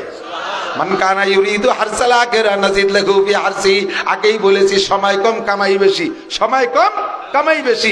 যে কোনো ভাবে যে কোনো কৌশল আমাকে বেশি ইনকাম করতে হবে। তবে সাবধানে দিক তাকান ভাই, ঘরের থেকে বের হইছেন, ডিম কিনতে যাবেন, পাশের দোকানদার দোকান বাসার সামনে যে দোকান, ওই দোকানে জিজ্ঞেস করছে ডিমির হালি কত? কয় 60 টাকা। একজন কানে কানে কয় ওই দোকানে ডিমির হালি 55 টাকা, 5 টাকা কম। চুপ করে গুড়ি বাই হেঁটে চলে গেছেন। সত্যি সে জায়গা যে 55 টাকা ডিম পাইছেন, সে জায়গা যাওয়ার পরে দেখেন এখন খারাপ লাগতেছে, একটু চাটা খেয়ে যাই, একটা টোস্ট দে দেশে 5 টাকা, একটা চা দে দেশে 5 টাকা, একটা পান দে দেশে 5 টাকা। আর একজনকে ভাই একা খাচ্ছেন নাকি? কয়টা ওরেও খাওয়া, তারও 15 টাকা। খাওয়ানোর পরে এখন এইটি জাতি বাড়ি খারাপ লাগতেছে, এখন রিক্সা ডাক দে, রিক্সা এলাকায় উল্টো দিক যাবো না, রাস্তা খারাপ, 50 টাকা লাগবে। সে 50 টাকা নেছে, 50 আর ও পাশে গেছে 60, 110 টাকা খরচ, লাভ করছে কত? 5 টাকা। খুশিতে বাগ। এটা ভালো বোঝো, ওই জায়গা গেলি বাড়াইয়া খালিতে 5 টাকা লাভ হয়, সেই জায়গা যাও পিছনে 110 টাকা চলে যায়, তা মনে থাকে না। ঘরের থেকে বেরোইয়া মসজিদে নামাজ পড়লে 1 ওয়াক্তের বিনিময়ে 527 ওয়াক্তের সওয়াব পাওয়া যায়, এটা তুমি বোঝো না। এ জায়গা তুমি দুর্বল। পাশাপাশি শহরে আর একটা ঝামেলা আছে, যদিও শহরে থাকি না, আসি যাই তো খবর রাখি। শহরে মহিলারা মসজিদে নামাজ পড়ার খুব ভক্ত, ভালো করে মনে রাখেন। মহিলারা মসজিদে নামাজের চাইতে ঘরের ভিতরে নির্জন কক্ষে নামাজ পড়লে 5 গুণ সওয়াব বেশি। রমজান মাসে তারাবি পড়ার ভক্ত, কিয়ামুল লাইলের আর এক ভঙ্গি জড়ছে শহরে মৌলবীরা।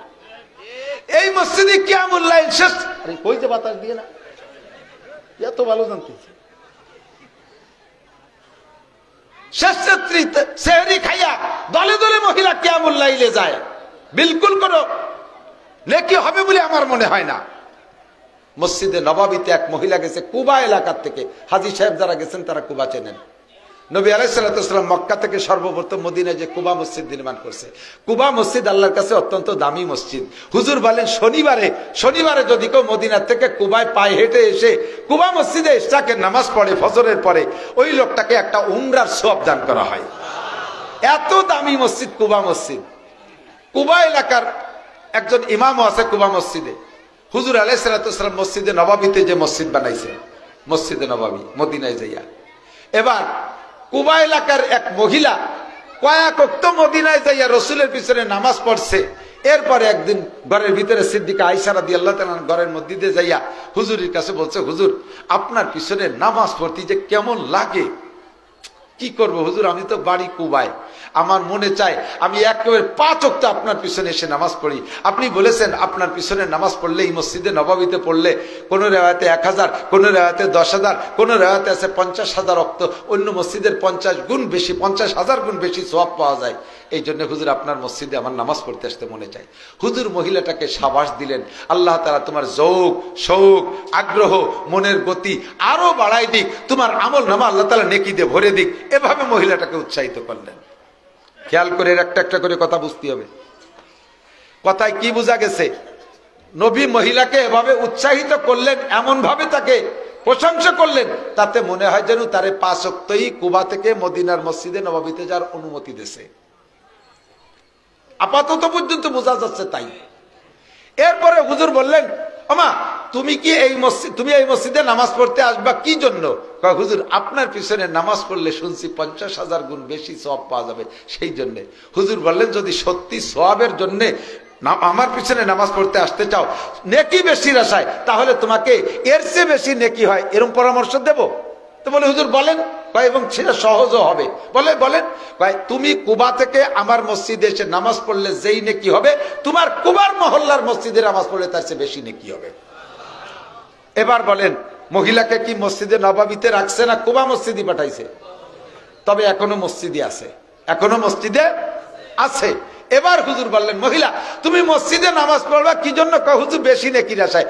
কুবা মসজিদে নামাজ পড়লে যে পরিমাণ নেকি হয় এর চেয়ে বেশি নেকি হয় আর একটা জায়গায় নামাজ পড়বে, বলবো? মহিলা বললেন, হুজুর বলেন। এবং সেটা সহজও হবে। সেটা হলো তোমার বাড়ির ভিতরে যে কোনো ঘরে পড়লে এই কুবা মসজিদের চাইতে বেশি নেকি হয়। এবার মহিলারে মসজিদে রাখছে না বাড়ি নিয়ে গেছে? এবার কয় এই বাড়ির যে কোনো ঘরে পড়ার চাইতে আর একটা জায়গায় বললে আরো বেশি নাকি হয়, বলবো? আপনার কাছে জিজ্ঞেস করছি না, ওই মহিলার কাছে হুজুর জিজ্ঞেস করতেছি। জি হুজুর বলেন। কয় তোমার বাড়ির যে কোনো ঘরে পড়ার চাইতে তোমার বসবাস ঘরের ভিতরে পড়লে বেশি নাকি হয়। কয় গুণ হইছে? কয় গুণ? মসজিদে নববীর থেকে 4 গুণ নিজের বসবাস ঘরে। হুজুর বলেন এর চেয়ে বেশি নেকির একটা জায়গা আছে, আরো সহজ হবে, বলবো? জি হুজুর বলেন। তোমার ঘরের যে কোনো জায়গা পড়ার চাইতে নামাজ বলে একটা খাস কামরা বানাইয়া ওই খাস রুমের ভিতরে নামাজ পড়লে আরো বেশি নেকি হবে। তাহলে কয় আরো হইছে বলেন তো? 5 আরো। কয় আরো? মসজিদে নববীর থেকে কুবা, কুবার থেকে বাড়ির যে কোনো ঘর, বাড়ির যে কোনো ঘরের বসত ঘর, বসত ঘরের যে কোনো জায়গার থেকে খাস কামরা 5 গুণ নাকি মসজিদে নববীতে পড়ার চাইতে ঘরের খাস কামরার ভিতরে যদি পড়লে 5 গুণ বেশি নাকি হয়।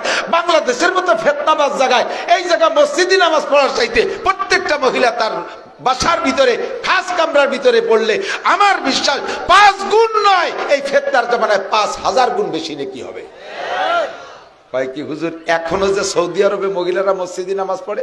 আরে বেটা, কার সাথে কারে তুলনা করো? কোথায় সৌদি আরব আর কোথায় বাংলাদেশ? কোথায় সৌদি আরব, কোথায় বাংলাদেশ? হাজী সাহেব যারা গিয়েছেন, হাজী সাহেবরা সাক্ষী দেন, মাগরিবের আজান হয় আরাফাতের ময়দানে। কথা কয় না? আরাফাতের ময়দানে মাগরিবের আজান হয়, কিন্তু মাগরিব ওখানে পড়া যাবে না। মাগরিব পড়তে হবে মুজদালিফায় যাইয়া। মাগরিব আর ইশা একসাথে পড়তে হয় মুজদালিফায় যাইয়া, একে বলে জমা বাইনা সলাতাইন। মাগরিবের আজানের পরে এই কোটি খানিক হাজী সাহেব একসাথে রওনা দেয়। কেউ গাড়িতে গাড়িতে যায়, আর পায়ে হেঁটে বহুত যায়। আমি প্রথমবার পায়ে হেঁটে গেছি। প্রায় 2-3 কিলোমিটার পথ যাইতে আপনার হাঁটা লাগবে না, শুধু পড়িয়ে না যান এইটুকু খেয়াল রাখতে হবে। পড়িয়ে গেলে আর বাড়ি যেতে পারলেন না। সুজায় দাঁড়ায় থাকবেন, অনায়াসে স্রোতের গতিতে খালি সত্যি তালে থাকবেন। নারী দিয়ে, পুরুষ দিয়ে, সুন্দরী যুবতী মহিলা, যুবক পুরুষ, সর্বশ্রেণী মানুষ গায়ে গায়ে এমন ভাবে মিশানো, হাঁটা লাগে না, স্রোতের গতিতে সত্যি থাকে। পাকিস্তানি, মিশরি, পশ্চিমা সুন্দরী সুন্দরী মহিলারা এভাবে গায়ের সাথে চাপাচাপি ঠেলাঠেলির ভিতরে হাঁটে। হাঁটতে হাঁটতে কত দূর যাওয়ার পরে 7-8 কিলো যাওয়ার পরে ক্লান্ত হয়ে যায়। এই যুবতী মেয়েরা পাহাড়ের গায়ে শুয়ে শুয়ে কিছুক্ষণ রেস্ট নেয়। রাতের বেলা রাত এ সময় রাত 10টা, 10:30, 11টা পাহাড়ের গায়ে শুয়ে শুয়ে তারা আরাম রেস্ট নিচ্ছে। তারপরে আবার যায়। মৌমাছির মতো দেখা যাচ্ছে যেন মৌমাছি পড়ে রয়েছে। একটা পুরুষের ভিতরে আল্লাহর রহমতে কোনো প্রকার কুধারণা আসে না। ওর একটা মেয়ের সাথে কথা বলবে, পাশে যে একটু বসবে, এরকম জোরআত আর এরকম বাহাদুরি সাহস অন্তরের ভিতরে আসে না। হেরাম শরীফের ভিতরে তওয়াফ করে নারী আর পুরুষ গায়ে গায়ে ডলাডলি, কের দিকে কের খারাপ ধারণা আসে না। সৌদি আরবের সাথে তুমি বাংলাদেশ, মসজিদের ছাদের উপরে জেনার খবর, এর মেহরাবের ভিতরে বিভিন্ন প্রকার খারাপ খবর আসে। এই জায়গা যদি রাতের বেলা মহিলাদেরকে মসজিদে, মহল্লার মসজিদে যাওয়ার অনুমতি দেয়, ফজর আর ইশার সময় দুর্ঘটনা, অ্যাক্সিডেন্টের সম্ভাবনা থাকে কি থাকে না? কথা বলেন, আছে কিনা? আর একটা অ্যাক্সিডেন্ট সারা জীবনের ফরজ জামাতে নামাজ পড়াই দিয়ে তুমি এর কভার করতে পারবা না। কাদেই করনাফি বুয়ুতি কুন্না, আল্লাহ বলেছেন করনাফি বুয়ুতি কুন্না, ঘরের ভিতরে আবদ্ধ থাকো। মহিলাদের তারাবির নামাজ পড়তে যাওয়া লাগবে না। আমি ওই ঢাকা শহরের বড় এক মসজিদ, নাম কব না, ওই মসজিদের ইমাম সাহেব পুরো ঢাকার সমস্ত ইমামের কাছে প্রসিদ্ধ, নাম কব না, বিসমিল্লাহ, জায়গা আরো ভালো প্রসিদ্ধ, নাম কব না।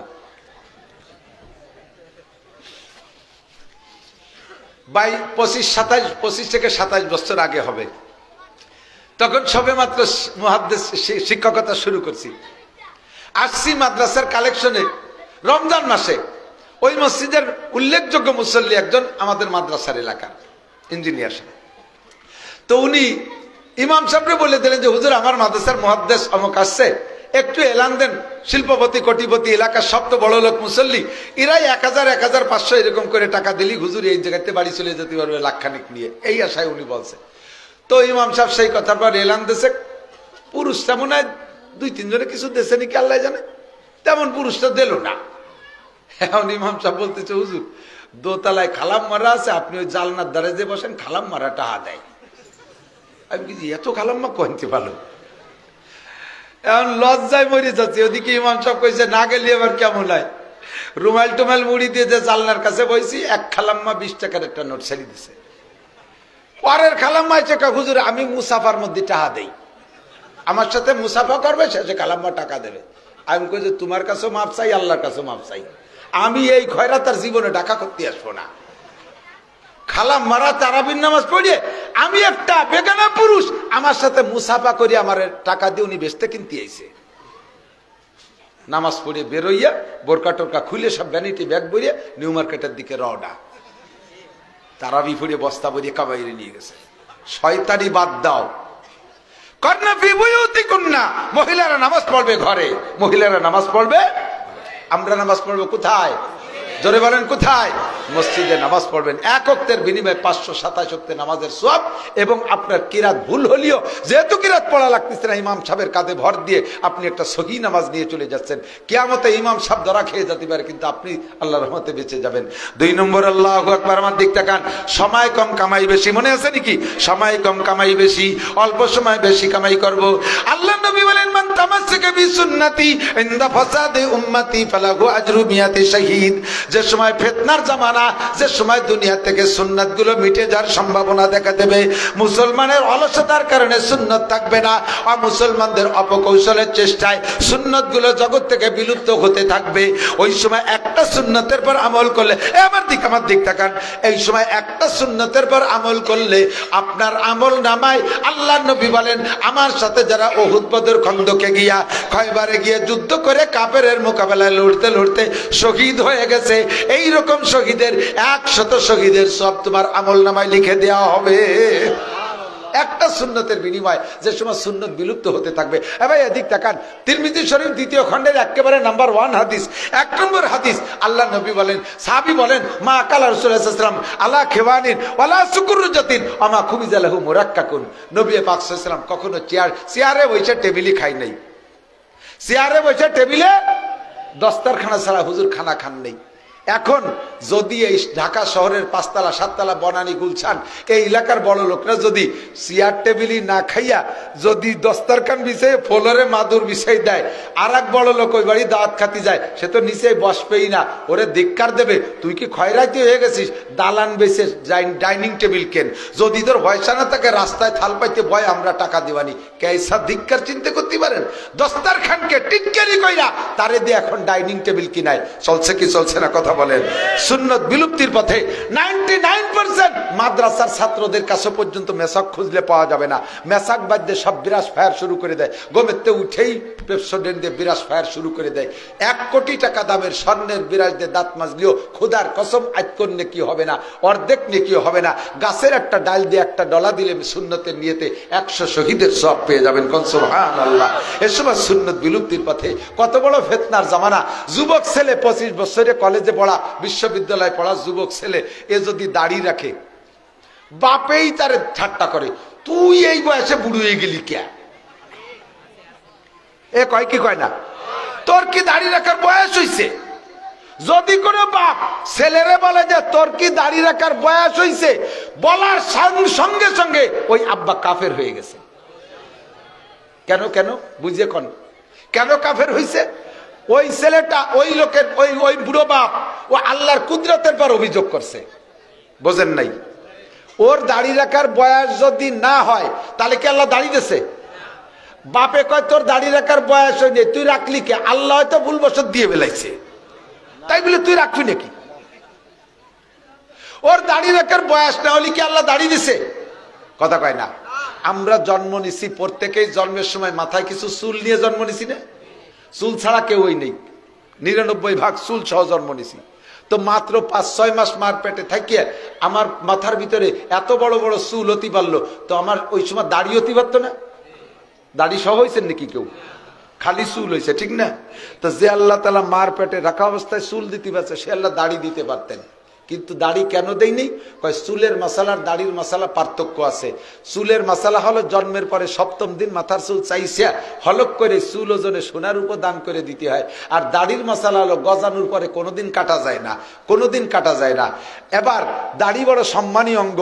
নবজাতক বাচ্চা, সে তার চুল তো কেটেই ফেলতে হবে, তার মুখে যে দাড়ি আছে এই দাড়ির যত্ন সে বুঝবে না। কয়েল কলতের পর শোয়ানো আছে, কয়েল কলতের পর পলিথিনের পর শোয়ানো আছে, পেশাব পায়খানা করে দেখবেন অনেক সময় গুলাই পুলাইয়ে মাথা মুখ সব জায়গা মাহাই ফেলে মুখ ধরে খাওয়াও শুরু হয়ে দেয়। তার দাড়ি মাড়ির কোনো তার যত্ন সে করতে পারবে? কাজেই ওই বয়সে ওরে দাড়ি দিলি দাড়ির যত্ন হবে না, এই জন্য আল্লাহ তাআলা তারে জন্মের সময় দাড়ি দেয় নেই। ওরে দাড়ি দেবে কোন সময়? কয় আল্লাহ বোঝেন, আল্লাহ জানেন যে কোন সময় দাড়ি দিলি সে দাড়ির যত্ন করতে পারবে। যা সেই সময় 16, 17, 18, 20 বছর বয়সে যে আল্লাহ তারা দাড়ি দেয়। ওর আব্বা কয় তোর কি দাড়ি রাখার বয়স হয়েছে? তাহলে বোঝা গেল যে আল্লাহর চাইতে এক লাইন বেশি বুঝিয়ে ফেলাইছে। এতে বাপের ইমান নষ্ট হয়ে যাবে। যুবক ছেলে যদি দাড়ি রাখে, মাও তারে ধিক্কার দেয়, তোর আব্বা আজ সাবালে গল না, তুই বুড়ো হয়ে গেলি কে? কয় কি কয় না? এই সময় দাড়ি রাখা সম্ভব? কাজেই কাটিয়ে ফেলাই দেয়। যুবক স্বামী যদি দাড়ি রাখে, বউতিও কয় তুমি এই বয়সে দাড়ি রাখছো, তুমি দাড়ি রাখার পরে আমার বর চাচার মতো দেখা যাচ্ছে। ওর স্বামীরে বলে বর চাচার মতো দেয়। দাড়ি রাখা বড় কঠিন না? কলেজের ছেলে যদি জামা জুব্ব পরে, তার সাথীরা হুজুর কয়ে ভ্যাক্সি মারে, ও হুজুর এ কয় কি কয় না, ব্যঙ্গ করে। তাহলে হুজুর সাজা বড় কঠিন। এই মুহূর্তে যদি তুমি এই সুন্নত গুলোর পর আমল করো, এই বয়সে দাড়ি রাখলে 100 শহীদের সওয়াব, এই বয়সে টুপি পরলে 100 শহীদের সওয়াব, এই বয়সে জুব্ব পরলে 100 শহীদের সওয়াব। মহিলা এই বয়সে যদি তুমি পর্দা করো, এই বয়সে 100% পর্দা। পর্দা আবার বোরকার নাম পর্দা বানাইছে, কিন্তু সে বোরকার আবার শাটার খুলে দেওয়া, দেখছেন না? দোকানের মতো শাটার উল্টে দিচ্ছে, জাপ উঠে দিচ্ছে। জাপ উঠেনে বোরকা কোনো বোরকা না। বডির সাথে টাইট ফিটিং বোরকা বোরকা না। বোরকা হতে হবে মোটা, মোটা কালো কাপড়ে ঢিলা ঢালা। সবচেয়ে সুন্দর হয় ঢিলা ঢালা বোরকা বানায় সোটা দিয়া গরম পানির মধ্যে খারে দিয়ে সেদ্ধ করে দেবেন, কুকড়ি মুকড়ি ধরে যাবে, এই বোরকা পরে ছেড়ে দেবেন। মাইয়ে জীবন ভরে কলেজ বিশ্ববিদ্যালয়ে যাতায়াত করবে, কোনোদিন অ্যাক্সিডেন্ট করবে না। কারণ ওইরকম ঝুপড়ি ঝাপড়া দেখলি কেউ ওর দিক ফিরেও তাকাবে না, ওর নাম্বার কেউ নেওয়ার চেষ্টা করবে না। কতক্ষণ ঠিক ঠিক না? ও পার্কে ওরে কেউ তলব করবে না, আল্লাহর রহমতে নিরাপদে যাতায়াত করবে। এই জন্য শরীয়তের প্রত্যেকটা বিধানের মধ্যে শান্তি আছে। শরীয়তের বিধান আমল করলে দুনিয়ায়ও লাভ, আখেরাতেও লাভ। আখেরাতেও লাভ, দুনিয়ায়ও লাভ। ঠিক কি ঠিক না? এদিক তাকান, আর একটু বুঝাই দেই। দাড়ি রাখতে আরাম না কাটতে আরাম? রাখতে কষ্ট না কাটতে কষ্ট? দাড়ি রাখতে কষ্ট না কাটতে কষ্ট? রাখতে কষ্ট। কাটতে রাখতে তো যে রাখি ফেলাইছে হয়ে গেছে রাহা, ঠিক না? কাটতে গেলি ব্যথা করে, কম বেশ ব্যথা করে। এই যে আমরা সাইড দিয়ে একটু মোস্টাস পরিষ্কার করি, তাই তো ব্যথা করে। আর যারা পুরো মুখ আছে, আর যদি সেলুনির থেকে দাড়ি শেপ হন, পয়সা যদি দেওয়ার অভ্যাস না থাকে, সেলুনে ফাঁকি দেওয়ার অভ্যাস থাকে, সেলুনওয়ালা যদি জানে আপনার মুখ শেভ করবে, দাড়ি শেভ করবে, নতুন ব্লেড দে না। এমন ব্লেড দিয়ে শাস্তিছে, ওকে কি এরিস যেতে আমরা চলিয়ে গেল, ওই যে টাকা দেবানি মোটে 10টা। এই ব্লেড দিয়ে 3 জনের দাড়ি কাটে 2 জনের বগল সাফ করে তারপরে ধরছে ওরে, ছাগল ঝুলার মতো ঘরাত ঘরাত শব্দ অতি তালে গেছে, মুখ খান লাল হয়ে গেছে, ঠিক কিনা? তাহলে রাখার মধ্যে শান্তি না কাটার মধ্যে শান্তি? রাখার মধ্যে শান্তি, কাটার মধ্যে শান্তি না রাখার মধ্যে শান্তি? রেখে দিচ্ছি, কোনো সমস্যা নাই। বাকি দেখেন, রাখা দাড়িতে দাড়ি যারা রাখছেন তার মুখে একটু হাত দিয়ে দেখেন তো, স্পঞ্জ করে, ফোম, ঠিক না? বড় মজা লাগে। আর চাষার পরে একদিন পরে একটু আগা বেরোলে হাত দিয়ে ডলা দিয়ে দেন, হাতের সামলা চুলি যাবে, ঠিক কিনা? আল্লাহু আকবার। দাড়ি রাখা তো নেকি। বাকি বাহ্যিক ভাবে দেখেন, একবার বয়স 50, আর একবার বয়স 25, একবার বয়স 50 আর একবার বয়স 25।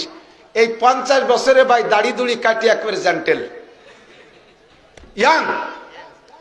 আর 25 বছরের ছোট ভাইটা, সে দাড়ি রেখে একেবারে মুরব্বী হয়ে গেছে। 2 ভাই একসাথে দোকানে যাবেন, দোকানে যদি একটা বসার ব্যবস্থা, একটা টুল থাকে, টুলটা কে পাবে কোন তো? দাড়িওয়ালা পাবে। দোকানদার ওই বড় ভাইরে ছেলে পেলে সরিয়ে দাঁড়াও, ছোট ভাইরে কাকা আপনি বসেন, কাকা কইয়া সম্মান করিয়া তারে টুলে চেয়ারে বসাবে। আর 55 বছরের ভাইরে ছেলে পেলে নিচে নামি দাঁড়াও। দুনিয়া যেমন আপনার সম্মান অসম্মানের পার্থক্য, আখেরাতে যে এরকম হয়ে যাবে, আখেরাতে যেরকম হয়ে যাবে। এজন্য হুজুর বলেন, মান কানা, আল্লাহ পাক বলেন, মান কানা ইউরিদু হারসাল আখিরা নাজিদ লাহু ফি হারসিহি। যে ব্যক্তি আখিরাতের ক্ষেত চাষ করে, আল্লাহ তার আখিরাতের ক্ষেতের ভিতরে হাজার হাজার বরকত দেয়। পাশাপাশি উলামায়ে কিরাম আছে, শুনে দেখতে পারেন। এদিক এদিক যে ব্যক্তি আখিরাতের ক্ষেত চাষ করে তার অল্প চাষে বেশি ফসল। কোন জায়গায় আল্লাহ বলেন নাই যদি কেউরে আমি আখিরাত দেই তারে দুনিয়া দেব না, তা না। আখিরাত যদি কেউরে দেই তারে দুনিয়া দেব না, তা না। আল্লাহ পাক এই কথা বলেন নাই। আখিরাত দিলে তারে দুনিয়াও দিতে পারে। তবে আমান কানা ইউরিদু হারসাদ দুনিয়া, যদি কোনো ব্যক্তি দুনিয়াই চায় আখিরাতকে বাদ দিয়া, আখিরাত মোটে মানেই না, আখিরাত মোটে চাই না, ওর কামিয়াবি শুধু দুনিয়ায়, ওর কল্যাণ চাই শুধু দুনিয়ায়, দুনিয়ার সফলতা চায়, আল্লাহ পাক বলেন নুতিহি মিনহা, দুনিয়া তারে একটু দেব, তবে আমা লাহু ফিল আখিরাতি মিন নসিব, আমা লাহু ফিল আখিরাতি মিন নসিব, আখিরাতে তুমি কিচ্ছুই পাবা না। আমরা ইবাদত বন্দেগী করি কি দুনিয়া পাওয়ার জন্য না আখিরাত? জোর হলো না? নামাজ কার জন্য, রোজা কার জন্য, হজ কার জন্য? বলেন ইয়্যাকা না'বুদু, ইবাদত তোমারই করি। কার জন্য? আল্লাহর জন্য। আল্লাহ কয় ওয়ালা ইউশরিক বিইবাদাতি রাব্বি আহাদা, আমার সাথে ইবাদত, আমার ইবাদত করতে যাই আমার সাথে কেউ শরীক করতে পারবি না। এদিক তাকান, ইবাদতের মধ্যে আল্লাহর সাথে শরীক করলে ইবাদতে কিচ্ছু থাকে না। ওয়া ইউশরিক বিল্লাহ ফাকাদ হাবিতাত আমালুহু, যে ব্যক্তি ইবাদতের মধ্যে শিরিক করে আল্লাহর সাথে, ওই লোকটা যত আমল করুক কোনো আমল তার আমলনামায় থাকে না। একটু বুঝতে হবে, আমার দিকে একটু বুঝতে হবে। শেষের দিক চলে আসে, আর কষ্ট দেব না, আমারও কষ্ট হয়ে গেছে। এদিকে আসেন, ইবাদতের মধ্যে শিরিক কারে কয় একটু বুঝে নেওয়া যাবে না? বহুত জায়গায় স্টেজে যাইয়া দেখি ডাইন পাশে একটা চেয়ার খালি পড়ে রয়েছে, বসে নাই কেউ। ডাইন পাশে একটা চেয়ার খালি পড়ে রয়েছে, বসে নাই। আমি যে বলি যে এই চেয়ারে একজন বসেন, কয় না ও চেয়ার হলো সভাপতির, তো সভাপতিরে বসান, কয় না উনি আসে নাই। কেন আসে নাই? উনি একটু রাগ করছে। কি রাগ? উনার নাম পোস্টারে দিছি, কিন্তু উনি এবার হলো হজ করে আইছে, তা আল হাজ লেখা হয় নেই। উনি হাজিতে আল লাগাই আছে, সেই আল ও জায়গা দেই নেই। উনি রাগেতে গরম, 8 লক্ষ টাকা দিয়ে হজ করছি, 1 ক্লাস প্যাকেজে হজ করছি, জমজম টাওয়ারে থাকছি, আমার লাখ লাখ টাকার হজ, আজকে একটু কাগজে লিখতে কয় টাকা লাগতো আমি দিতাম, টাকা চাইতে দিতাম। সে আলহাজ লেখেন, আমি কিভাবে চেয়ারে বসবো? উনি বসতেই পারতেছে না চেয়ারে, আলহাজের অভাবে। এই যে হজ করছে, এটা কি আল্লাহর জন্য না কাগজে আলহাজ লেখানোর জন্য? এর নাম শিরিক ফিল হজ, শিরিক ফিল ইবাদত। আমি 50,000 টাকা দিছি, আমার নামটা বললো না। তুমি টাকা দিছো কি নাম করানোর জন্য? যদি টাকা দিয়ে নামের প্রশংসার লোভ করো তাহলে তোমার কিচ্ছুই হবে না। আপনি তো আগে নামাজ পড়তেন না, এখন যে নামাজ পড়েন, কয় যে এই বুড়ো বয়সে নামাজ না পড়লে মানসি কি কয়। এই যে বুড়ো বয়সে নামাজ পড়তেছে, এটা আল্লাহর জন্য না, মানুষের মুখ ঠেকানোর জন্য। এই নামাজ হলো শিরিক ফিল ইবাদত। নামাজ নামাজের জায়গায়, অথচ আপনি নেকি পাচ্ছেন না। আপনি তো আগে দাড়ি রাখতেন না, এখন যে দাড়ি রাখেন, কয় যে নাতি নাতনির জ্বালায় দাড়ি লড়াইয়ে পাড়ার কাজে আছে নাকি, এই ছেলে মেয়েতে বিরক্ত করে তাই রাখছি। আসলে আল্লাহ আল্লাহ রসুলের মহব্বতেরা একে বলা হয় শিরিক ফিল ইবাদত। ইবাদত করবো কার জন্য? নামাজ পড়ি কার জন্য? তবে আল্লাহ পাকের সিস্টেম হলো প্রত্যেক ইবাদতের মূল প্রতিদান দেবেন আখিরাতে। আবার প্রত্যেকটা ইবাদতের সাথে আল্লাহ তাআলা দুনিয়াও কিছু রেখেছেন। মান হাফাজা আলা সালাওয়াত, আমি প্রমাণ করে দিতে পারি শত শত, একটা দুইটা প্রমাণ দিয়ে আমি অশেষ করে দেবো। এদিক তাকান, আল্লাহ নবী বলেন যে ব্যক্তি 5 ওয়াক্ত নামাজ পড়ে, কয় ওয়াক্ত? কয়টা পুরস্কার? আপনাদের তো জানা আছে, তবলিগওয়ালারা আসে না? তবলিগ উলামা ইকরামরা বেশি বলে, তবলিগওয়ালারা কয়টা পুরস্কার? 5টা। 4টে মরার পরে একটা দুনিয়ায়। দুনিয়াটা হলো ইউরফান হুজিকুল আইশ। আল্লাহ কয় নামাজের মূল পুরস্কার মরার পরে 1 নম্বরে কবর আযাব মাফ, 1 নম্বরে কবর আযাব মাফ, আযাবুল কবর। 2 নম্বরে ইউতিহিল্লাহু কিতাবাহু বিয়ামিনিহি, ডান হাতে আমলনামা। 3 নম্বরে ইয়ামুরু আলা সিরাতি কাল বার, বিদ্যুৎ গতিতে পুলসিরাত পার হয়ে যা। 4 নম্বরে আদখুলুল জান্নাতা বিগাইরি হিসাব, বিনা হিসাবে বেহেশতে চলে যাবে নামাজি ব্যক্তি। কোন সুবহানাল্লাহ।